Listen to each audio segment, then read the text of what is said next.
Sahabat Oase Rohani Katolik yang terkasih, apa kabar Anda semua? Saya berharap Anda semua dalam keadaan sehat dan damai sejahtera. Senang sekali saya, Angela Puri, dapat mengunjungi Anda dalam acara Oase Rohani Katolik edisi hari ini.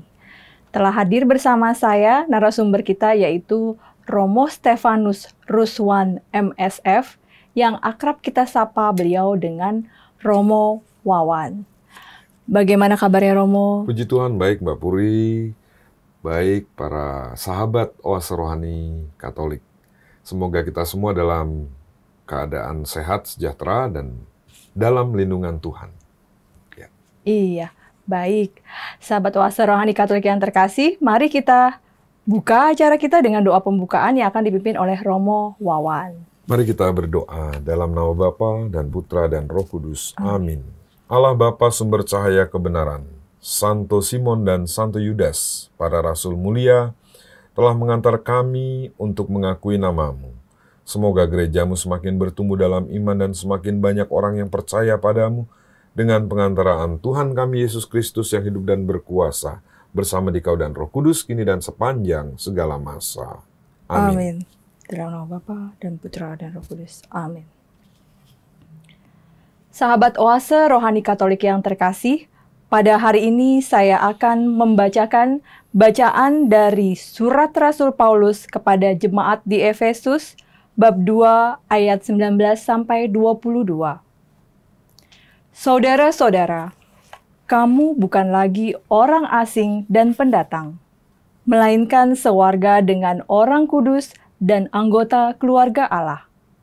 Kamu dibangun di atas dasar para rasul dan para nabi, dengan Kristus Yesus sebagai batu penjuru.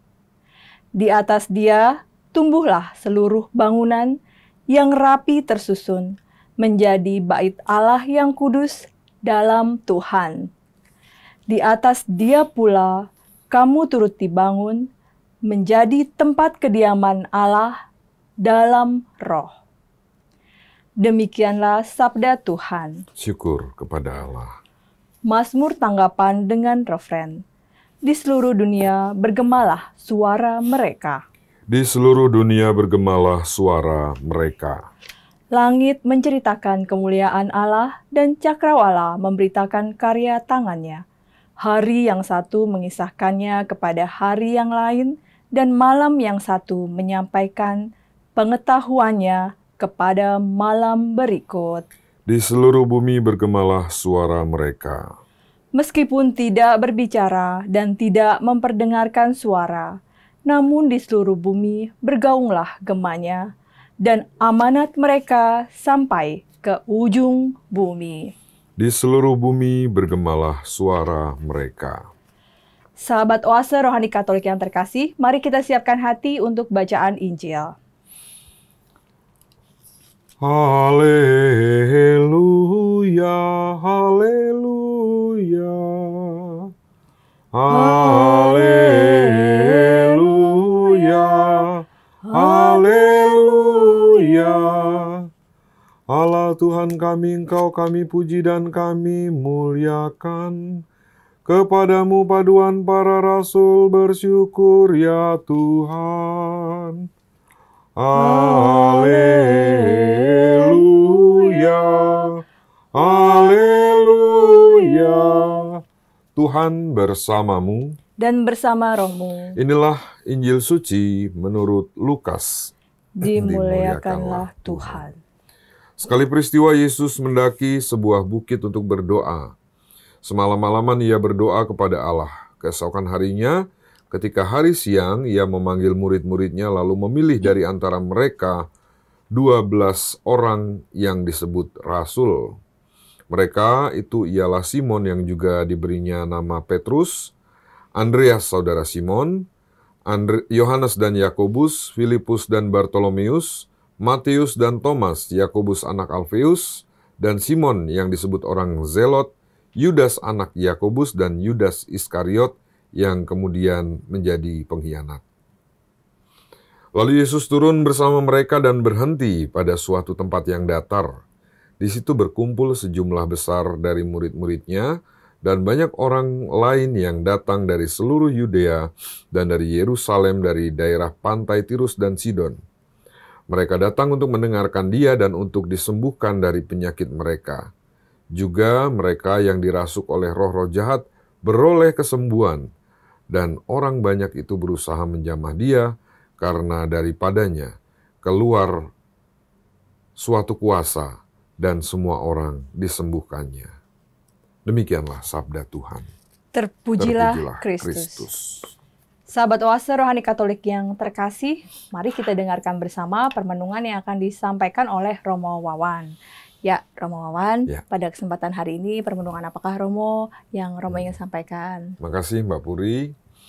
Sahabat Oase Rohani Katolik, saya akan memulai permenungan ini dengan satu pengalaman saya di satu paroki di Jawa Tengah di daerah Solo. Suatu ketika ada di satu paroki ada sekumpulan OMK yang malam-malam ngajak saya keliling kota sambil, yuk Romo, makan timlo, jajan timlo. Timlo itu apa? Mbak Puri tahu timlo apa? Kurang tahu saya. Kurang tahu ya. Timlo itu saya juga waktu itu nggak tahu. Timlo itu apa? Saya tanya. Timlo itu makanan khas Solo. Seperti apa? Seperti bakso bukan? Bukan. Ada kuahnya. Oh, soto. Bukan. Sop. Bukan. Apa sih? Timlo itu ada ininya, dijelaskan. Saya juga tetap nggak paham. Tapi terus akhirnya nggak ngerti saya timlo kayak gimana. Udah datang, ayo ikut, ayo kita sama-sama jajan. Begitu setelah sampai di tempatnya, oh ini timlo baru saya lihat. Memang beda sama berkuah, tapi memang beda sama soto, memang beda sama bakso, memang bukan sop. Saya rasakan, oh ini toh yang namanya timlo, makanan khas Solo. Nah, saya baru paham setelah saya punya pengalaman pribadi. Nah, hari ini kita juga mendengarkan Injil di mana Yesus memanggil para murid secara pribadi. Ya.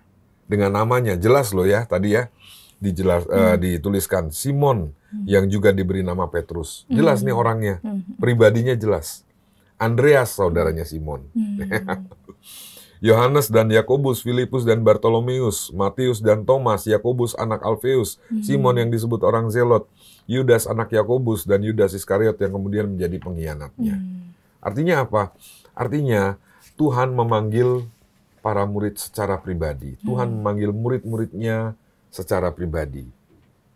Dan kita juga demikian. Tuhan sungguh mengenal kita secara pribadi. Maka baik kalau iman kita juga iman pribadi. Memang gereja adalah persekutuan umat beriman. Tetapi bahwa kita juga harus punya pengalaman pribadi terhadap Yesus. Bukan cuma kata Romo, bukan cuma kata guru agama, bukan cuma kata teman, bukan cuma kata ketua lingkungan, tapi saya sebagai pribadi juga harus punya pengalaman terhadap Yesus. Sehingga kalau ditanya Yesus bagimu apa? Kalau kata pastor ini, kalau kata enggak, Yesus bagiku adalah ini. Gitu. Karena mereka ini dari berbagai macam latar belakang ya. Ada Matius pemungut cukai yang merupakan antek Romawi yang ternyata harus bersama-sama dengan tadi Simon orang Zelot yang orang fanatik yang sangat itu kan mereka punya latar belakang yang berbeda. Tentu saja punya pengalaman pribadi yang berbeda terhadap Yesus, tapi berada dalam satu kesatuan. Ya, 12 murid yang ada di ring satunya Yesus tadi itu. Kenapa mereka kok nggak ribut? Karena nggak peduli latar belakangnya apa. Tuhan pun begitu. Tuhan Yesus nggak peduli kamu ini kerjaannya apa. Saya memakai kamu bukan sebagai pemungut cukainya, bukan kamu sebagai orang zelotnya, bukan kamu sebagai nelayannya, tapi saya memakai kamu sebagai pribadi. Entah apa latar belakangmu. Demikian juga kita. Ya, kita pun demikian. Kita dipanggil Tuhan bukan karena saya anaknya ini, anaknya itu. Bukan karena saya. Tapi saya memang Tuhan mau pakai siapa saja terserah termasuk memakai saya. dan saya pun punya pengalaman pribadi dengan Tuhan. Harusnya begitu setiap orang Kristiani. Ini yang bisa kita terima, ini yang bisa kita tangkap, ini yang bisa kita renungkan dari Injil yang kita dengarkan hari ini. Begitu Mbak Puri? Iya. Baik Romo, lalu bagaimana baiknya ya Romo ya, supaya kita bisa sadar bahwa kita juga punya pengalaman pribadi di dalam aktivitas keseharian kita yang mungkin itu-itu saja, monoton gitu. Ada istilah Katolik KTP, ya, artinya ya Katolik di KTP doang dan di formulir, karena ada formulir agama Katolik itu doang. Tapi kehidupannya nggak menghayati, dan artinya kalau Katolik itu hanya sekedar embel-embel, hanya sekedar isian untuk formulir di KTP dan lain sebagainya, maka Katolik nggak mendarah daging, sehingga kekristenan itu bukan menjadi hidup kita secara pribadi. Artinya Kristus tidak hadir dalam hidup kita. Tapi saat kita menghayati iman Kristiani, kita tumbuh dan berkembang menjadi orang Kristen, orang Kristiani yang sejati, maka hidup kita ada Kristusnya. Ya. Hidup Kristiani adalah hidup yang ada Kristusnya. Keluarga Kristiani adalah keluarga yang ada Kristusnya. Bukan keluarga Kristiani kalau tidak ada Kristusnya. Bukan orang Katolik kalau tidak ada Kristusnya. Gen Kristiani harus ada dalam hidup kita. Ya. Apa itu? Sabar, lemah lembut, rendah hati, itu yang diajarkan oleh Tuhan Yesus, sebaiknya ada. Sehingga kita bisa mengalami kehadiran Kristus dalam hidup kita, dan kita pernah mengalami kehadiran Kristus dalam hidup kita, maka disitulah kita punya pengalaman pribadi. Ya. Itu Mbak Puri. Iya Romo. Lalu Romo, berarti kita secara spesial atau secara istimewa diajak untuk menjadi murid Kristus itu sendiri. Lalu Romo, ini menarik sekali ya, karena Yesus itu memilih hanya 12 ya Romo ya. Nah, kenapa Romo Yesus hanya memilih 12 orang para rasul? Ya. Yesus memilih 12 orang para rasul. 12 rasul. Yesus tidak butuh kuantitas di awal. Ya. Yesus sungguh ingin menjalani rencana karya keselamatan dengan proses yang sangat strategis. 12 orang ini kalau dilihat bukan siapa-siapa. Ya. Mereka ada yang pendosa, dengan latar belakang yang sungguh berbeda. Ada yang orang berfanat, ya orang yang punya fanatisme sempit, orang zelot. Ya kan? Pemungut cukai, anteknya Romawi. Ada si anak pengusaha, ya anaknya Zebedeus, Yakobus, dan Yohanes. Tapi latar belakang mereka berbeda. Ya. Dan di situ mereka tinggal bersama Yesus, tidak langsung tahu siapa Yesus, tetapi mereka dalam perjalanan berproses bersama Yesus sehingga mereka tampil, tumbuh, dan berkembang menjadi rasul-rasul yang penting bagi tonggak berdirinya gereja. Dan mereka menjadi inspirasi bagi murid-murid yang lain, termasuk bagi kita hari ini, di mana kita merayakan Santo Simon orang zelot dan Yudas Tadius. Ya. Kenapa kok hanya milih itu? Ya. Karena nggak usah banyak, yang penting inspiratif. Itu yang kita tangkap hari ini. Iya, tapi saya juga nggak pernah lihat juga sih cerita dalam Alkitab gitu. Mereka ada ribut atau cekcok gitu. Berbagai. Tapi dari situ kan kehidupan ke-12 rasul itu, ya, mulai dari dipilihnya ini sampai pada akhirnya Simon orang zelot itu dimartir di Mesir atau di mana saya kurang, di Persia atau di Mesir ya. Lalu bersama dengan Yudas orang Tadius itu Yudas orang Tadius. Yudas Tadius itu sampai akhir hidupnya kan inspiratif. Nggak perlu banyak untuk menjadi inspirasi. Tapi yang jelas bahwa bagaimana inspirasi hidup kita merubah orang. Hidup kita menginspirasi orang. Yang paling penting kan itu. Bagaimana dari 12 rasul itu orang-orang seluruh dunia penganut Kristus yang mengaku Kristiani sekarang itu sungguh melihat Allah yang Maha Kasih yang ingin menyelamatkan. Itu. Begitu Mbak Puri? Iya, karena di sini kan ternyata dari berbagai macam latar mereka tetap dalam arah yang sama gitu, menjadi pengikut Kristus. Nah, ini berarti ada teladan yang harus kita bisa ambil dan Tentu kita saja. harus ikuti. Nah, ini rupanya hari ini kan pesta Santo Simon dan Yudas ya. Romo, apakah bisa menceritakan sedikit tentang mereka? Ya, Santo Simon orang Zelot itu adalah murid Yesus yang berasal dari kelompok kaum Zelot. Itu kaum pemberontak, apa namanya, punya ketaatan yang cukup kuat terhadap hukum Taurat. Ya.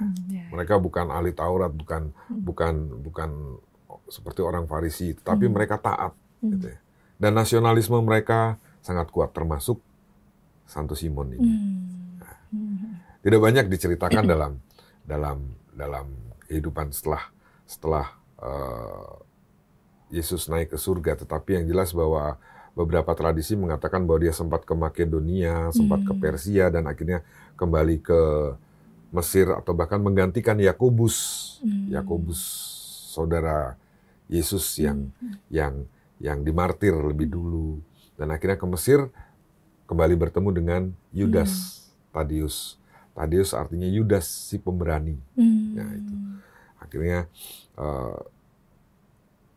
mereka dimartir di situ dan mereka sangat inspiratif bagi orang-orang yang mereka layani. Ya.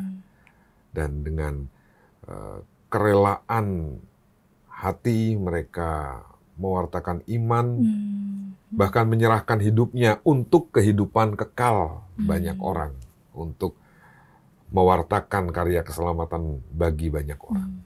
Begitu Mbak Puri, itu yang bisa saya sampaikan.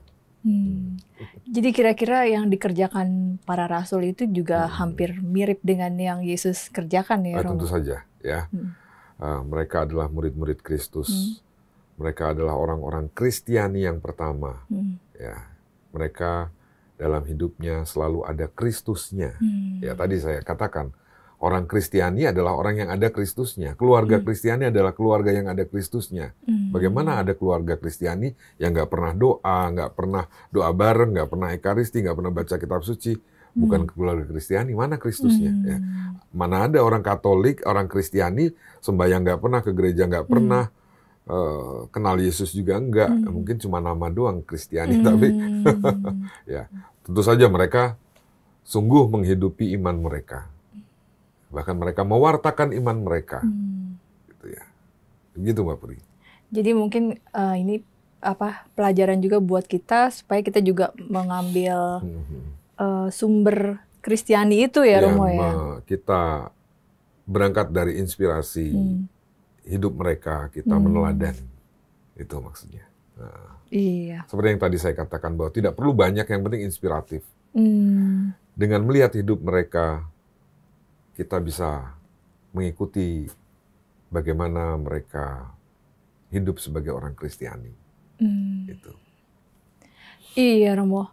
Lalu Romo, bagaimana sebaiknya ya di zaman ini agar supaya kita juga bisa melakukan apa yang mereka teladankan pada kita ya? Kristus itu sama dahulu, sekarang, dan yang akan datang. Ya. Baik dahulu maupun sekarang itu sama Kristusnya. Ya. Kristus yang ada pada diri para rasul, 12 rasul, dan Kristus yang ada pada diri kita itu sama. Rasul memang dulu menunjuk pada ke-12 orang yang murid yang dipilih oleh Yesus yang tadi disebutkan dalam Injil. Tapi zaman sekarang, ya, rasul adalah bagaimana sikap kita sebagai orang Kristiani dalam mewartakan kabar sukacita. Kita diajak, diutus, dipanggil juga untuk merasul. Begitu Mbak. Iya, Zaman sekarang kita tetap harus menjadi rasul. Artinya mengerjakan apa yang dikerjakan oleh para rasul zaman dulu. Apa itu? Ya tentu saja tidak harus dengan bercerita tentang Yesus kemana-mana dan lain. Tapi cukup dengan hidup yang inspiratif sebagai orang Kristiani. Itu. Jadi Mbak Puri. ada perbedaan ya. Mungkin kalau di zaman lalu mereka mewartakan ya. Cuman kalau sekarang mungkin eranya dengan perbuatan gitu maksudnya. Sama ya, mewartakan juga ya. Kita juga mewartakan. Hanya kalau zaman dulu konteksnya berbeda dengan zaman sekarang ya. Atau kita nggak haruslah ngomong Yesus kemana-mana ya. Tetapi namanya orang Kristiani itu harus ada Yesusnya. Ya. Yang sabar, lemah lembut, rendah hati. Ya kan? Sampai orang-orang di sekitar kita itu melihat, oh ini toh Mbak Puri yang sabar itu. Oh ini toh Mbak Puri orang Katolik, orang Kristiani yang rendah hati itu. Oh ini toh Mbak Puri, oh ini toh Romuawan yang orang Katolik, yang murid Kristus, yang murah hati itu. Itu kita udah mewartakan Kristus. Jangan sampai tetangga kita bilang, katanya orang Katolik, katanya pengikut Kristus, tapi kok kelakuannya nyebelin. Itu kan nggak cocok ya. Itu nggak berasul namanya. Percuma kita mengaku orang Katolik, tetapi percuma kita mengaku orang Kristiani, tapi hidup kita jauh dari Kristus. Gitu, Mbak. Iya, tapi berarti kita mesti pinter-pinter dan kreatif ya, Romo ya. Oh ya, tentu saja ya. Kreativitas itu sangat penting, lalu inovasi-inovasi baru dalam merasul, dalam karya pewartaan itu juga sangat penting. Ya. Karena kan kadang-kadang kita bermaksud untuk baik, tapi mungkin kita bermaksud untuk oh ya ini supaya disiplin, supaya apa, tapi kan mungkin penyampaiannya mungkin agak lain, tapi sebenarnya ada maksud baik di dalam itu gitu loh ya. Ya, sesuatu yang baik itu kalau motivasinya baik, caranya baik dan tujuannya baik. Kalau salah satu ini nggak ada, nah kita harus hati-hati. Benarkah ini sungguh baik? Kalau kita mau mengajarkan disiplin, tujuannya supaya tumbuh berkembang menjadi orang yang berkarakter misalnya. Caranya ya harus dengan baik juga. Ya. Caranya yang baik itu bisa macam-macam. Itu yang bisa kita cari ya, yang disesuaikan dengan konteksnya. Ya. Jangan sampai tujuan kita baik, motivasinya juga baik karena kita mencintai, tujuannya juga supaya yang kita cintai itu disiplin, tapi cara kita salah, itu juga. Maka merasul itu dengan cara yang baik, tujuan baik, motivasinya yang baik. Gitu. Iya. Lalu Romo ada yang mau disampaikan lagi di sesi pertama ini? Saya rasa cukup. Oh Nanti iya. bisa kita lanjutkan di sesi kedua. Iya. Sahabat Oase Rohani Katolik yang terkasih, jangan kemana-mana, tetaplah bersama kami.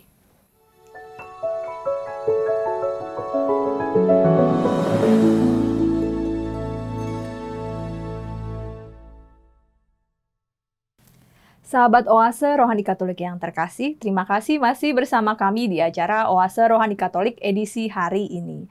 Masih bersama dengan Romo Stefanus Ruswan MSF dan saya Angela Puri. Bagi Anda yang ingin menyampaikan pertanyaan, kami persilahkan untuk menghubungi kami di nomor HP 0881 0251 33438 atau melalui alamat email kami di orkkj2021@gmail.com. Mari kita lanjutkan lagi perbincangan kita. Ya, Romo Wawan, tadi di sesi pertama Romo menjelaskan tentang 12 rasul ya, Romo ya. Sedangkan kita ini dibangun di atas dasar para rasul. Nah, Romo, apakah bisa menjelaskan kepada kami semuanya apa yang dimaksud dengan kalimat ini ya, Romo ya? Ya. Iman kita itu warisan. Ya. Dari mana? Ya dari para rasul. Ahli waris pertama para rasul diwariskan lewat karya kerasulan mereka itu dari 2000 tahun yang lalu itu sampai kita terima saat ini. Yang diimani oleh mereka adalah Yesus Kristus yang menyelamatkan dunia. Dan itu diwariskan, keyakinan itu, iman itu sampai pada kita. Itu yang dimaksud dengan atas dasar para rasul. Dalam kredo kan gereja apostolik, ya gereja apa gimana?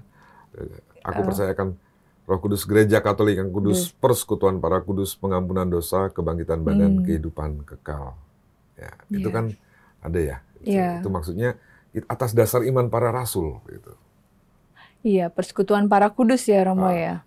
Gereja Katolik ya. Gereja Katolik yang kudus, persekutuan para kudus, apostolik, gereja Katolik dan apostolik gitu ya. Itu pokoknya gereja para rasul ya. Iya. Lalu Romo, ini tentang persekutuan para kudus ya Romo ya. Kita kan sebagai sewarga dengan orang kudus dan anggota keluarga Allah. Romo mungkin bisa menjelaskan maksudnya Romo. Ya, persekutuan para kudus tadi disebutkan juga ya. Kita sewarga dengan orang kudus. Bukan berarti bahwa kita ini orang-orang suci tanpa celah, tanpa noda. Tapi karena rahmat baptisan, kita dikuduskan. Sama seperti para rasul, sama seperti semua orang yang mengimani akan Kristus dan menjadi warga gereja Katolik, kita sewarga dengan orang kudus yang dikuduskan, yang dibaptis, yang disucikan. Ya, bukan berarti bahwa kita sekarang inosen, tak berdosa, tak bersalah, tapi itu maksudnya adalah bahwa kita dikuduskan. Itu. Iya, ini saya melihat bahwa di dalam bacaan 1 kita termasuk dalam bangunan. Ini saya punya kafling yang di mana ini? Iya. Itu bagaimana Romo maksudnya ya? Ya, bukan bangunan dalam arti gereja. Gereja itu kan ada bangunan gereja, tapi gereja di sini adalah persekutuan. Kita dibangun, persekutuan ini dibangun atas dasar pondasinya iman para rasul itu. Ya. Dan kita berada dalam bait Allah yang kudus, bait Allah baru dalam Tuhan, yaitu gereja, persekutuan para kudus. Ya. Persekutuan para kudus yang pondasinya itu adalah iman para rasul. Dan menjadi tempat kediaman Allah dalam roh. Dalam bacaan pertama tadi disampaikan begitu ya. Iya. Jadi ini bukan bangunan fisik yang dimaksud, tetapi lebih pada persekutuan umat beriman akan Kristus. Ya. Nah Romo, kira-kira apa yang Allah kehendaki ya, pada kita sebagai bait Allahnya mungkin ya di sini ya. Ya, yang Allah kehendaki tentu saja keselamatan.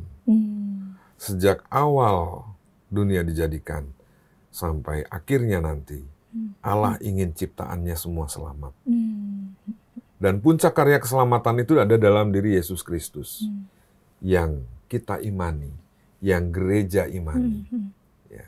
Dan kita diajak untuk merasul, untuk seperti para rasul, mewartakan iman itu ke seluruh dunia.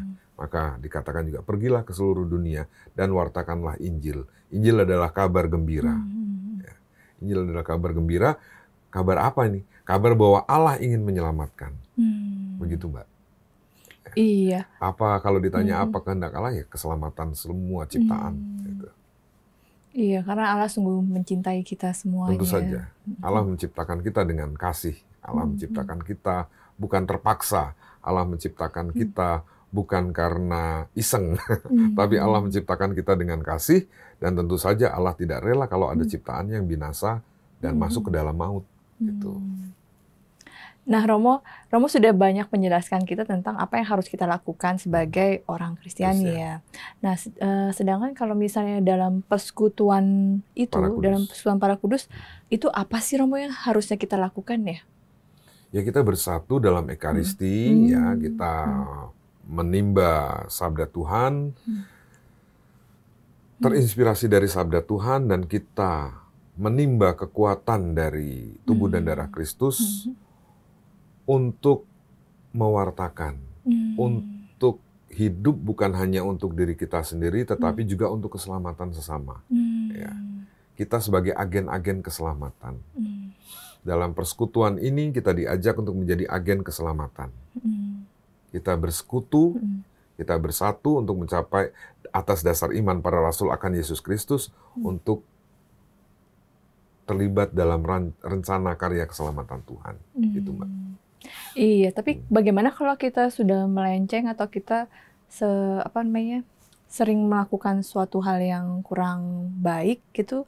Nah, itu bagaimana? Apa kita tetap masih dalam persekutuan itu? Lalu apa yang kita harus lakukan? Sebaiknya kita bagaimana untuk kembali ke jalan yang Tentu benar itu? saja, aku percaya akan Allah Bapa yang Maha Kuasa, Gereja Katolik yang kudus, persekutuan para kudus, pengampunan dosa.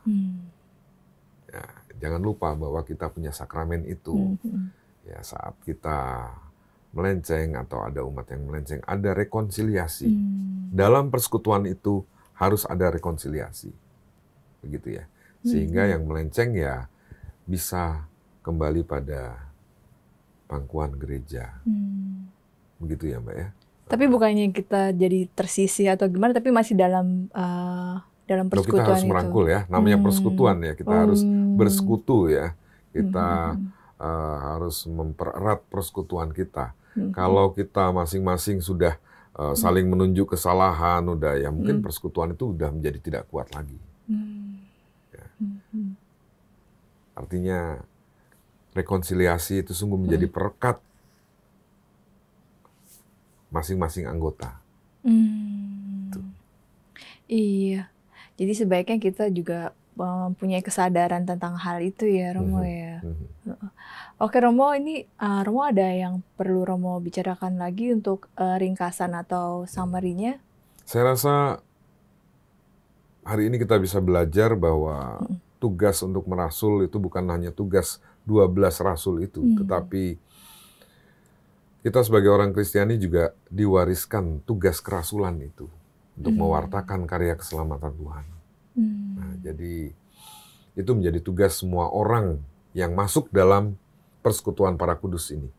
Orang-orang yang sudah dikuduskan lewat baptisan. Begitu Mbak Puri ya? Iya. Lalu kita bagaimana ya Romo ya harus men-charge energi itu harus tetap stabil, tetap konsisten gitu. Sabda dan Ekaristi. Ya.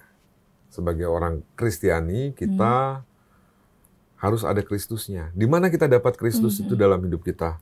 Doa, sabda, dan Ekaristi. Itu saja. Itu cara kita men-charge. Itu cara kita menimba kekuatan. Itu cara kita berjumpa dengan Tuhan. Itu. Kalau bentuk-bentuk refleksi gitu bagaimana, Romo? Refleksi yang mana? Refleksi itu maksudnya seperti kita ya tentu saja dalam retret begitu ya, rekoleksi, ya itu juga cukup penting ya. Itu juga buat orang Katolik itu juga sesuatu yang harus dialami juga bahwa kita berefleksi, mengevaluasi hidup dan lain sebagainya. Itu. Mungkin tuh poin-poin yang bisa dikembangkan dari Ekaristi dan Sabda Tuhan itu, gitu ya. Oh iya. Baik Romo, kita bisa akhiri acara kita dengan doa penutup dan berkat. Baik, mari kita berdoa. Allah Bapa Maha Kasih, sakramen yang kami sambut mengobarkan kami untuk ikut mewartakan Injil-Mu dalam Roh Kudus. Semoga doa dan pertolongan para rasul-Mu, doa Santo Simon dan Santo Yudas melindungi kami senantiasa dalam peziarahan menuju hidup abadi. Dengan pengantaran Kristus Tuhan kami. Amin. Amin. Tuhan bersamamu. Dan bersama Romo. Allah Bapa yang Maha Kasih memberkati dan melindungi kita semua. Bapa, Putra, dan Roh Kudus. Amin. Amin. Terima kasih Romo. Terima kasih. Terima kasih sahabat Oase Rohani Katolik. Sahabat Oase Rohani Katolik yang terkasih, demikian perbincangan kita kali ini. Semoga banyak manfaatnya bagi kita semua. Romo Stefanus Ruswan MSF dan saya Angela Puri pamit undur diri dari ruang Anda. Kita akan berjumpa pada kesempatan berikutnya. Selamat melanjutkan aktivitas Anda. Tuhan memberkati. Tuhan memberkati.